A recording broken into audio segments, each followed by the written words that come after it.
I used to think some people were born to be seen, and others were born to disappear. I was the second type. The kind of kid teachers forgot to call on. The kind classmates looked past like empty space. The one who learned to walk the halls with his head down, carrying too many books and too little confidence. And then there was him, Caleb Rivers. The kind of boy who didn't just walk into a room. He lit it up, captain smile, perfect hair, confident stride, loved by everyone from the football team to the teachers who pretended not to play favorites. He was a guy people turned to look at even when they didn't mean to, the definition of untouchable. We lived in the same world, but he was the sun and I was a shadow. So the day he stopped me in the hallway, really stopped me, I thought he was talking to someone behind me. But he wasn't. For the first time, Caleb's eyes were locked on mine, and he looked nervous. That's the moment everything started to shift. Because in a split second, the popular boy mask slipped, and I saw something underneath it. Something soft. Something scared. Something real. And when he asked if we could talk somewhere private, I didn't understand. Not until he closed the door behind us, breathed out like he'd been holding it in for years, and told me the secret he'd never said out loud to anyone. A secret that changed how I saw him, how I saw myself, and how everything in our lives would unfold. Stay with me until the end. Because what he confessed in that empty classroom didn't just shatter my expectations, it shattered his whole world. Most people don't remember the moment they first realized they were invisible. For me, it happened on a Tuesday morning during freshman year, when Mrs. Holden walked right past me while taking attendance twice and asked, "Has anyone seen Ethan today?" I was sitting in the front row. That's who I was. Ethan Parker, professional background character. Quiet, awkward, too skinny. Glasses always sliding down my nose. A walking neon sign that basically said, "Do not notice." By senior year, I had perfected the art of disappearing. I ate lunch in the library. I kept my voice low when speaking. I walked close to the walls in crowded hallways. I never raised my hand in class unless the teacher looked desperate. It was easier that way. Safer. When you stay invisible, no one can hurt you. But then there was Caleb Rivers, the one person impossible to ignore. He was everything I wasn't. Tall, broad-shouldered, athletic without trying, the kind of beautiful that made people stop mid-sentence. He had that warm, easy smile that teachers adored. He walked through school like he owned the air inside it. And yet, somehow, nothing about him felt arrogant. He was just magnetic.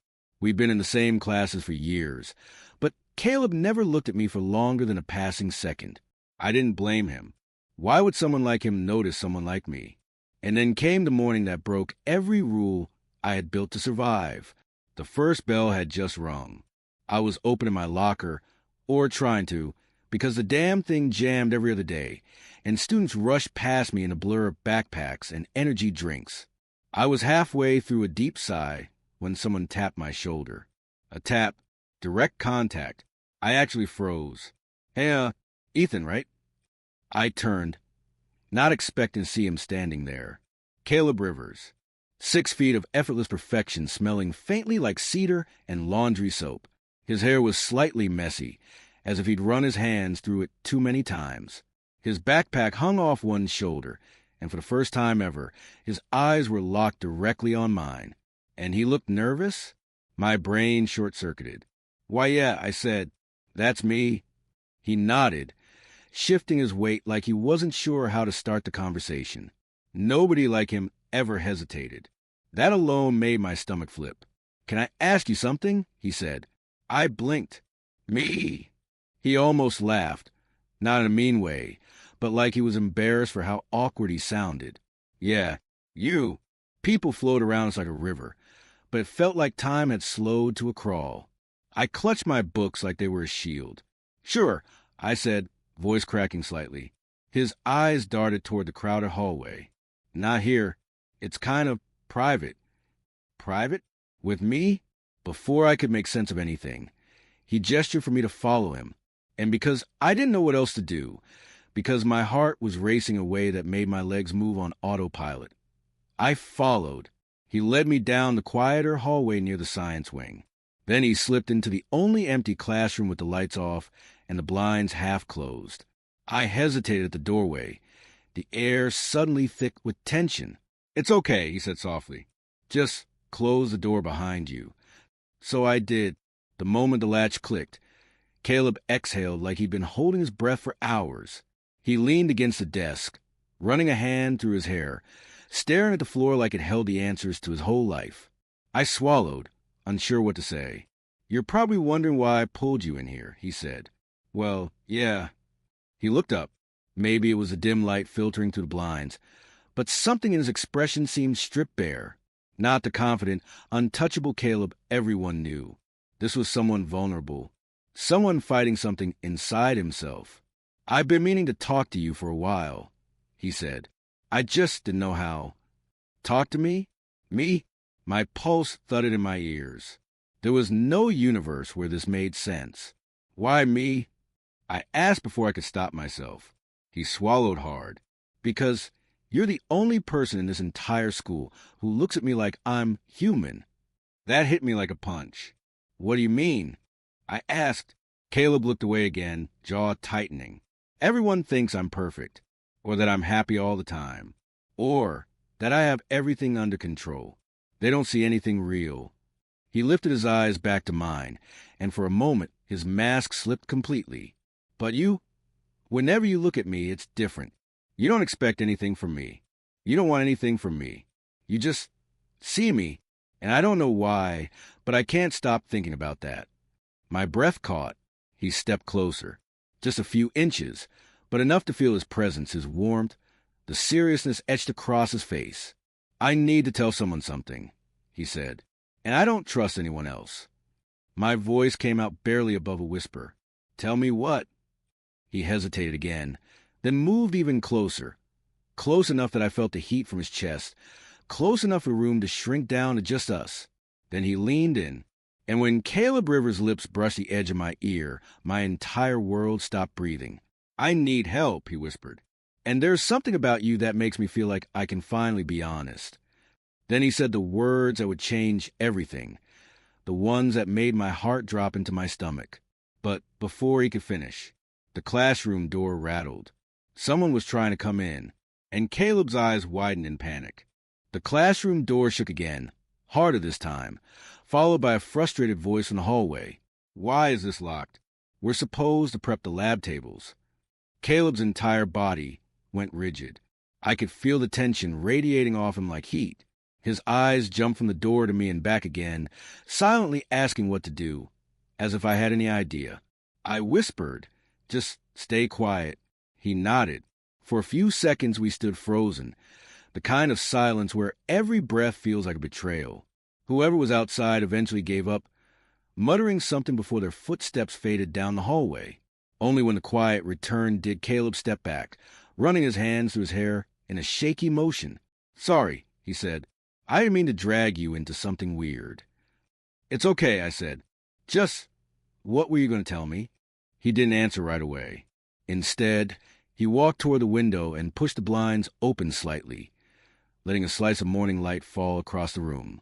It painted the side of his face, revealing something I'd never seen on him before. Fear. Real fear. "I've been keeping something inside for so long," he said, "and I thought I could handle it. But lately it feels like it's swallowing me whole." My heart was pounding, but I tried to keep my voice steady. "You can tell me, whatever it is." He turned around, leaning against the window ledge, arms crossed tightly over his chest like he was holding himself together. "Do you ever feel like you're living a life that doesn't actually belong to you?" he asked. "Like everyone has already decided who you're supposed to be before you even open your mouth?" I swallowed. "Yeah, I feel it all the time." He nodded slowly, the corners of his mouth lifting just slightly. "I figured you'd understand." Then he took a breath, deep, shaky, and lifted his head like he was preparing to jump off a cliff.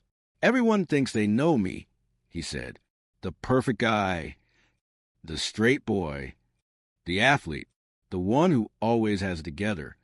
He paused, eyes searching mine like he was checking if I was ready for what came next. "But none of that feels like me. Not anymore. Maybe it never did." My throat tightened, Caleb pushed off the window and took a few steps toward me, staring down at the floor, as if the words weighed too much to lift his head. "There's something I've been trying to say for a long time," he said quietly, "and every time I get close, I just panic." He finally looked up, eyes full of something raw and terrified. "I think I might be—" The door rattled again, this time from the inside. We both spun around as Mr. Turner, the chemistry teacher, stepped in through the adjoining supply room door, holding a box of lab materials. "Oh," Mr. Turner said, startled. "Didn't know anyone was in here." Caleb straightened so fast, he almost hit the table behind him. "Sorry, we were just leaving." Mr. Turner eyed us suspiciously. "Try not to sneak into classrooms during prep hour, all right? Students aren't supposed to be in this wing yet." "Yes, sir," Caleb said, already moving toward the exit. I hurried behind him, and we slipped out into the hallway before the teacher could ask anything else. Once the door closed, Caleb pressed his hands to his face. "Great," he muttered. "Just great." I stepped closer. "Hey, we can go somewhere else. You don't have to finish saying it right now." "I do," he said quickly, lowering his hands. "Because if I don't, I'll keep running from it. And I'm tired of running." He glanced up and down the hallway. "Follow me." He didn't wait for my answer. He started walking with purpose, and I followed him past the science rooms, past the gym, through the double doors that led to the outdoor picnic area. Morning sunlight spilled across the wooden tables. The air smelled like grass and dew. No one was there yet. Caleb sat at the far table, elbows on his knees, staring at the ground like he was wrestling with invisible chains. I sat down slowly beside him. For a long moment, he didn't speak, and I didn't rush him. I just waited, letting him gather the courage he needed. Finally, he looked at me, really looked at me, like he was letting me into a part of him no one else had ever seen. "Ethan," he said softly, "I don't think I'm who people think I am." I nodded. "You said that." He took a breath. "But there's more." He paused, and I could see his heart pounding in his throat. His hands trembled slightly as he clasped them together. "I've been pretending for so long," he said. "Pretending to like certain girls. Pretending to feel comfortable in my own skin. Pretending the locker room jokes don't make me want to disappear." He swallowed, voice cracking just barely. "I'm tired of pretending." My chest tightened almost painfully. I felt the air shift around us. The quiet, the vulnerability, the gravity of this moment. He met my eyes again. "Last year," he said slowly, "I started realizing things about myself, about who I'm attracted to." His voice lowered. It scared me. It still scares me. My breath caught, but I didn't speak. "Not yet." Caleb's eyes glistened slightly in the sunlight, and when he finally spoke again, the words came out like a confession ripped straight from his soul. "I think I like guys," he said, "and I think I've liked one guy in particular for a long time." My heart slammed into my ribs. He didn't look away. "I think that guy is you." The world tilted. Everything inside me turned weightless and electric and terrified all at once. I opened my mouth, but before I could respond, before I could breathe, a voice echoed across the courtyard. "Caleb, principal wants you in his office. Now." We both jerked around to see Coach Sanders striding toward us, expression serious. Caleb's jaw clenched. He stood up slowly, eyes never leaving mine. "This isn't over," he said, voice low and trembling. "Please don't disappear on me." Then he walked away, leaving me frozen at the table, heart pounding out of control. I didn't move for a long time after Caleb walked away. The courtyard felt impossibly quiet, like all the noise in the world had vanished the second he said those words. "I think that guy is you." My whole body felt suspended, as if gravity had loosened its grip. I replayed every second of the conversation in my mind, tried to decide if I had misunderstood something, if I had imagined it, if my brain had twisted his words into something I desperately wanted them to be. But no, he had said it clearly. He met me. Me, Ethan Parker, the kid who blended into walls. By the time I finally stood up, my legs felt unsteady. I walked through the hallways in a daze, barely noticing the students rushing to first period. The world kept moving, but I couldn't catch up. My head was spinning, my chest tight in a way that wasn't painful, but overwhelming. I slipped into class just as the bell rang, and dropped into my usual seat in the back. My pencil rolled off my desk, and I watched it fall in slow motion because everything still felt surreal. That's when my phone buzzed. One new message. Unknown number. Don't freak out. Coach dragged me to the office for some stupid meeting about the team. I need to finish what I was saying. Can we meet at lunch? Same place as before. My stomach flipped. I stared at the message for a full minute before typing a single word. Yes. I didn't trust myself to write anything else. The next few hours passed in a fog. I couldn't concentrate. Not on lectures, not on worksheets, not on the whispering conversations around me. Every time I looked at the clock, the hand seemed frozen. My brain kept circling the same thought, like a bird trapped in a room. He likes me. He said he likes me. Caleb Rivers likes me. It didn't feel real. When the lunch bell finally rang, I practically shot out of my seat. I wasn't the type to move fast, ever, but my body had decided on its own. I made my way to the courtyard, that same wooden table glowing beneath the sun, like it was part of a dream I was stepping back into. He was already there. Caleb sat hunched forward, elbows on his knees, hands clasped together. When he saw me walking toward him, he stood quickly, too quickly, and then seemed to get embarrassed about how eager that looked. "Hey," he said, voice softer than usual. "Hey," I echoed. We sat at the table, though sat wasn't the right word. Our bodies were tense, restless, charged with something neither of us fully understood yet. He cleared his throat. "So, about earlier." My pulse jumped. "I'm not taking it back," he said, eyes fixed on mine. "Anything I said. I'm just terrified." "Of what?" I asked. He exhaled slowly. "Of everything." He leaned back, staring up at the sky like he needed courage from something bigger than either of us. "I've known something was different about me for a while," he said, "but I didn't want to face it. Not with the football team watching everything I do. Not with my dad expecting me to be this impossible version of a son. Not with everyone assuming they already know who I am." He paused, then looked at me again with an expression that felt almost fragile. "You make me feel like I don't have to pretend." I felt heat rush to my face. "I don't know what to say."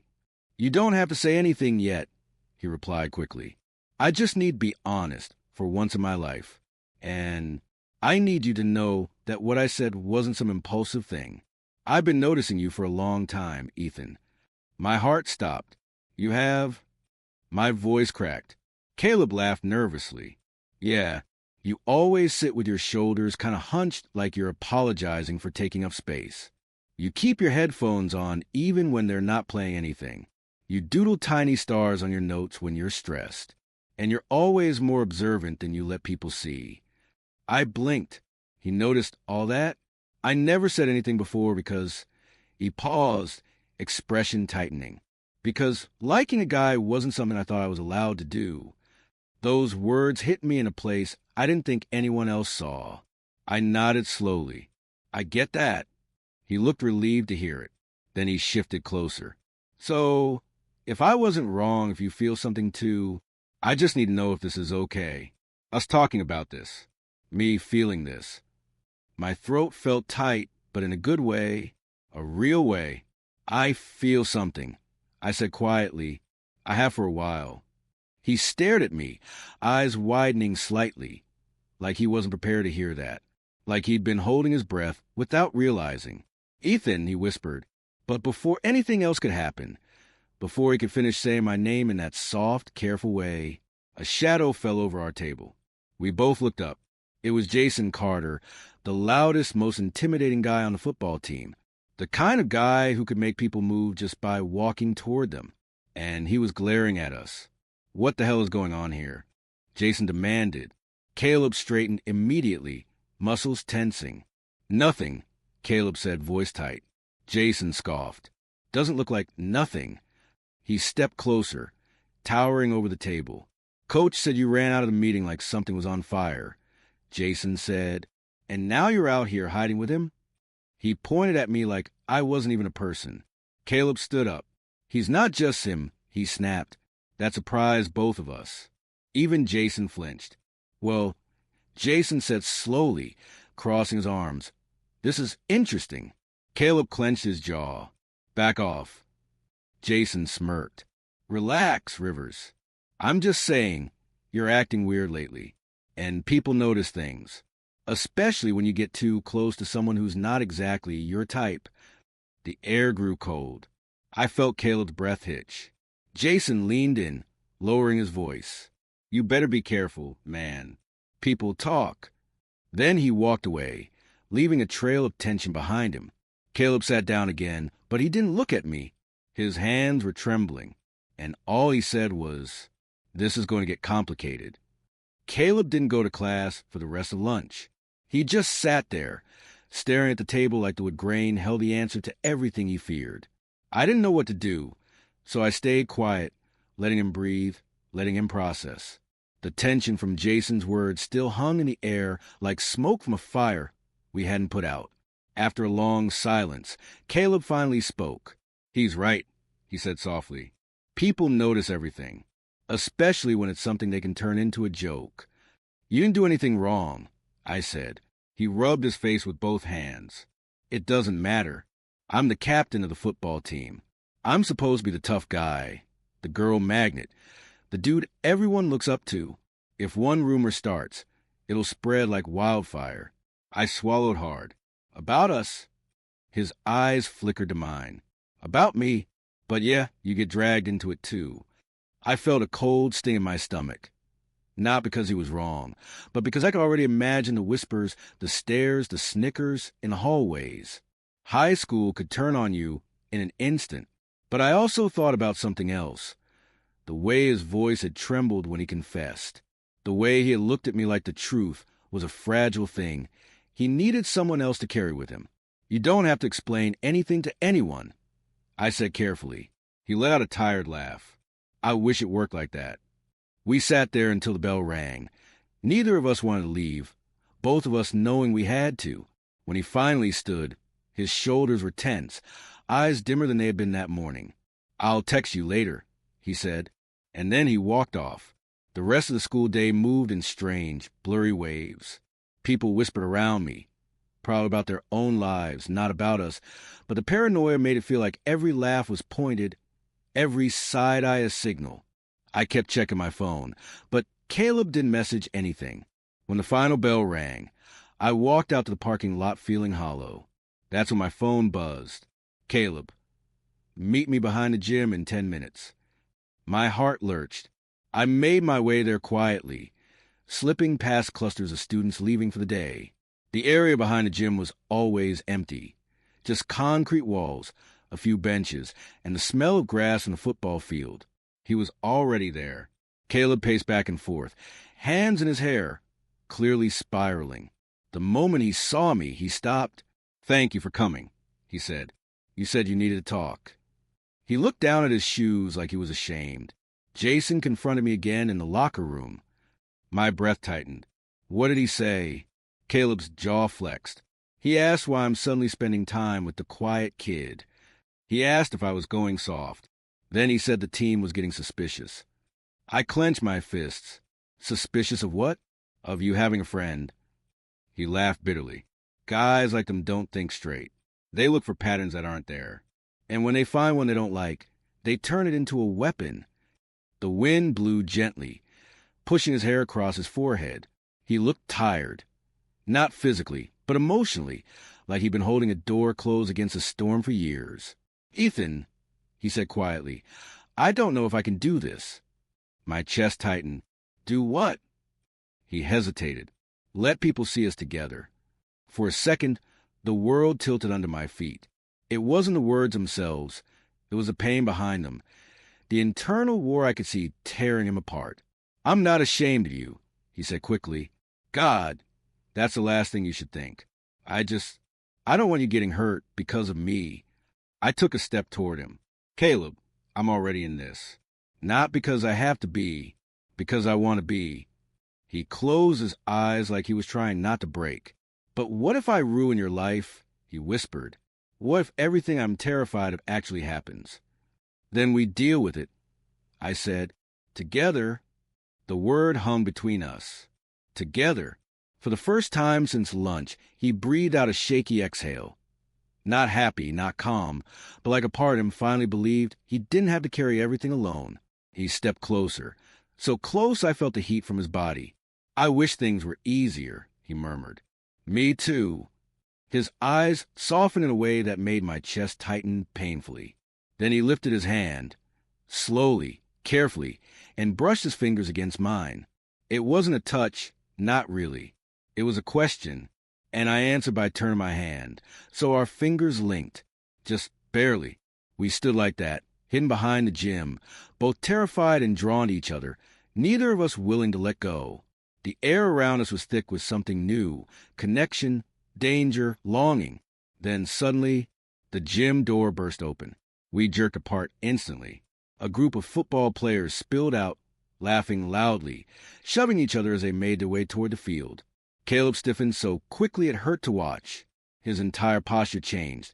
Shoulders squared, jaw clenched, mask on. They didn't notice us. Not yet, but they were heading straight in our direction. Caleb leaned in, voice tense and low. If they see us standing here alone together. I nodded. I know. He took a breath, eyes filled with conflict. I need you to go, he whispered. A sting went through me, but I understood. I slipped behind the storage shed as the guys approached, heart pounding. From where I hid, I saw Caleb join them, laughing at some joke, acting like he hadn't just been moments away from unraveling. But as they walked off, he glanced back, just once, and the look in his eyes wasn't confusion. It wasn't fear. It was longing for me, and that scared me more than anything, because longing was dangerous. For the rest of the week, Caleb avoided me, not in a cruel way, not in the pretend I don't exist way I was used to from everyone else. This was different, calculated, protective, almost painful to watch. Every time I looked his way in the hallway, he looked down. Every time he walked into a classroom, he chose the seat farthest from mine. Every time our paths crossed, even accidentally, he tensed up like someone had punched him in the stomach, and it hurt. More than I wanted to admit. I didn't blame him. The football team had eyes everywhere. Jason had already started acting suspicious. And Caleb had spent his whole life playing the role people expected from him. The golden boy, the straight athlete, the leader. It wasn't easy to let go of a mask that heavy. But still, I missed him. I missed the softness in his voice when he talked only to me. I missed the way he looked at me like he saw something more. I missed the moment behind the gym when our fingers touched, when everything felt possible. By Friday afternoon, the ache inside me felt unbearable. I needed to talk to him. It didn't matter if it scared him. It didn't matter if it wasn't the right moment. I just needed answers. Needed him. So after his last period, I waited outside the locker room exit, heart pounding against my ribs like it wanted out. The hallway was empty except for the faint echo of boys shouting inside. After a minute, Caleb stepped out. He froze when he saw me, gym bag over his shoulder, cheeks flushed from whatever workout they had just finished. His eyes widened with a mixture of surprise and fear. Ethan, what are you doing here? I need to talk to you. He glanced back at the locker room door, then at the hallway corners, scanning for witnesses. His shoulders tensed. This isn't a good place, he said. I don't care. I replied, quieter than I wanted, but firm. I need to understand what's going on. He hesitated, then nodded toward the back door leading outside. Follow me. Quick. We stepped out into the warm afternoon air, the sun casting long shadows across the side of the building. He walked a few feet away from the door, then stopped, pressing his hands to his hips like he was preparing for something painful. He didn't look at me. Not yet. Caleb, I said gently, did I do something wrong? He shook his head immediately. No. God, no. You didn't do anything wrong. Then why are you avoiding me? He took a breath, long, slow, heavy. Because I can't do this halfway, he said finally. If I let myself be around you, I'm going to want everything. Not just secret conversations or hidden moments. I'm going to want to sit with you at lunch. walk with you in the hallways, look at you the way I actually feel. My heart stuttered. And I can't have that, he whispered, not without destroying myself. I stepped closer.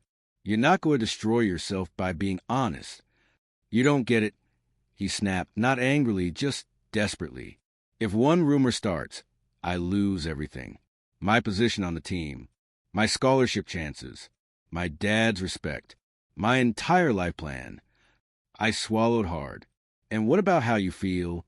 That doesn't matter, he said, voice breaking. It matters to me. He closed his eyes, and I could see his throat tightening as he tried to breathe through the panic clawing at him. Then he finally met my eyes, and for the first time all week, his walls cracked open. You matter to me, he said softly, more than I ever expected. That's the problem. My chest tightened with both hope and fear. He continued, when I'm around you, I feel safe, honest, like I can breathe for the first time in years. And that terrifies me because I don't know how to be that version of myself in the real world. Then learn with me, I said. He shook his head slowly. I can't ask you to deal with the fallout. You're not asking, I whispered. I'm offering. He looked at me then, really looked, his blue eyes filled with longing, guilt, confusion, desire, fear, all tangled together in a knot that seemed impossible to unravel. Ethan, he breathed, stepping closer. I don't want to hurt you. Then stop pushing me away. For a moment, neither of us moved. Then he reached out, hesitantly, like a man touching fire, and brushed his fingers against mine again, just like behind the gym. But this time, he didn't pull away. This time, he intertwined our fingers fully. The feeling hit me like a tidal wave. His palm warm, his grip gentle, careful, almost trembling. It was the smallest gesture, but it felt like the beginning of a universe. He took a shaky breath. I want this. I want you. I just don't know how to do this without ruining everything. We'll figure out, I whispered. I wish I could believe that. Before I could speak again, the side door slammed open behind us. We jumped apart like electricity had hit us. And there, standing in the doorway, staring directly at us, was Jason. But this time, he wasn't smirking. He wasn't mocking. He wasn't suspicious. He was furious. His eyes flicked from Caleb to me, then to our hands. Still close, still trembling from the touch we'd shared. What the hell was that? Jason demanded, stepping toward us with fire in his eyes. Caleb froze. Completely. Like every fear he had ever imagined had just materialized. Jason pointed at him. Tell me right now what's going on. Caleb opened his mouth, but no sound came out. Jason advanced. Say it, unless you want the whole team to hear what I just saw. Caleb swallowed. Hard. I whispered. Caleb, you don't owe him anything. But he didn't move. He didn't breathe. He just stared at Jason, like a boy staring down the edge of a cliff. Jason took another step forward. Well, he demanded, explain.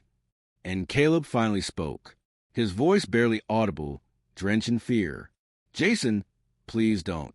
Then he choked on the words, and I realized he might lose everything in the next 5 seconds. Jason stood there like a wall of anger and suspicion, blocking the doorway, his breathing heavy, his fists clenched. Caleb looked like he was shrinking inside himself, shoulders tight, eyes darting everywhere except at Jason's face. I could tell he was seconds away from shutting down completely. Jason stepped closer. I'm waiting. Caleb's chest rose and fell too quickly, panic flooding every inch of him. He looked like someone being cornered by a truth he wasn't ready to face. Not publicly, not violently, not under someone else's control. I stepped between them. It happened before I had time to think, before fear could stop me, before reason could pull me back. Jason's eyes widened. Move. No, I said, surprising even myself. Not until you back off. Jason's lip curled. You think you can tell me what to do? You're scaring him, I said. And if you cared about him at all as a teammate, you would stop. Jason laughed bitterly. You really think I care? All I want is the truth. Caleb finally found his voice, weak, trembling. Jason, please. Not like this. Jason snapped his gaze back to him. Then how? You've been acting weird for weeks. Now I catch you holding hands with... He stopped himself. Let the disgust fill in the blank. A wave of shame washed over Caleb's face, and that was a moment something inside me cracked open. Not anger, not fear, something protective, something stronger than either. I turned to Caleb. You don't owe him your truth. Jason scoffed. He owes the team honesty. No, I said, stepping closer to him again, voice steady. He owes himself safety. Jason stared at me like he wasn't used to anyone pushing back. His jaw tightened. Whatever. This isn't over. He shoved past us, literally shoved, and stormed down the path toward the field. Caleb exhaled in a broken rush, like he'd been underwater for too long. He leaned against the wall and covered his face with both hands. I can't do this, he whispered. I can't. It's too much. I moved closer carefully, giving him time to breathe. Hey, look at me. He didn't. So I gently touched his arm. He flinched at first, then let his hand drop, revealing eyes full of tears he refused to let fall. He's going to tell people, Caleb said. I know him. I know how he works. He'll twist it, exaggerate it, make it sound like something it wasn't, and then everything will be ruined. It won't, I said. You don't know that. You're right. I don't. I inhaled slowly. But I know this. You're not alone. That made his breath hitch. And even if rumors start, even if people talk, none of that changes who you are. He stared at me like he wanted to believe it, but couldn't. I'm scared, he whispered. I know. I'm scared of losing everything. I know. He swallowed, voice breaking. And I'm scared of losing you. That one hit deep. You don't realize how tightly someone holds your heart until they admit you're holding theirs too. I stepped closer and placed my hand over his, not hiding, not timid, not apologizing. Just being there, being real. You're not going to lose me, I said softly. Not because of rumors, not because of fear, not because of Jason. Caleb closed his eyes again, but this time for a different reason. Relief. But then he whispered something unexpected. I don't want to hide anymore. My breath caught. Are you sure? He nodded, wiping his face with the back of his sleeve. I'm tired, Ethan. Tired of pretending. Tired of lying. Tired of feeling like my entire life is one big performance. Then he looked at me, really looked, and something inside him settled, like a decision he'd been fighting forever finally chose him instead. I want to live honestly, even if it's just with one person. His voice softened. Even if it's just with you. I didn't know what to say. My throat tightened. My heart raced for all the right reasons this time. So I didn't use words. I stepped forward and wrapped my arms around him. Caleb froze, but only for a second. Then he melted into me slowly, like a boy who had never been held properly in his life. His forehead rested on my shoulder. His hands came up to grip the back of my shirt. His breath shook against my neck. It wasn't romantic. It wasn't dramatic. It wasn't a movie moment. It was human, raw, honest, needed. After a long moment, he whispered, "Thank you." For what? For seeing me before I knew how to see myself. We stayed like that until the warning bell rang for the late buses. Then Caleb pulled back, eyes still red but steadier now. We should go. Yeah.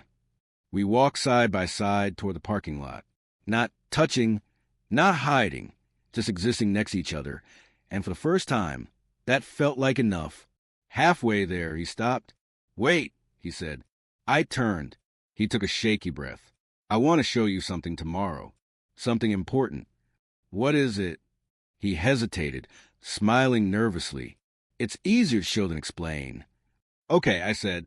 "I'll be there." As he walked away, I watched him, shoulders still tense, but head a little higher, steps still slow, but no longer running. Something had changed. Not everything. Not the world. Not the fear. Not the rumors that might start. But him.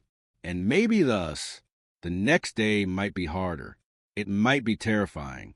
But it might also be the start of something neither of us had names for yet. And for the first time, I wasn't scared. Because he didn't want to hide anymore. And neither did I. Stories like this remind us how heavy secrets can become, and how powerful a single moment of honesty can be. Have you ever wished someone saw the real you beneath the expectations, the pressures, the masks? And if someone did, would you have the courage to let them in? If this story moved you, don't forget to like the video, subscribe, and turn on notifications so you never miss the next chapter of our emotional LGBTQ+ stories.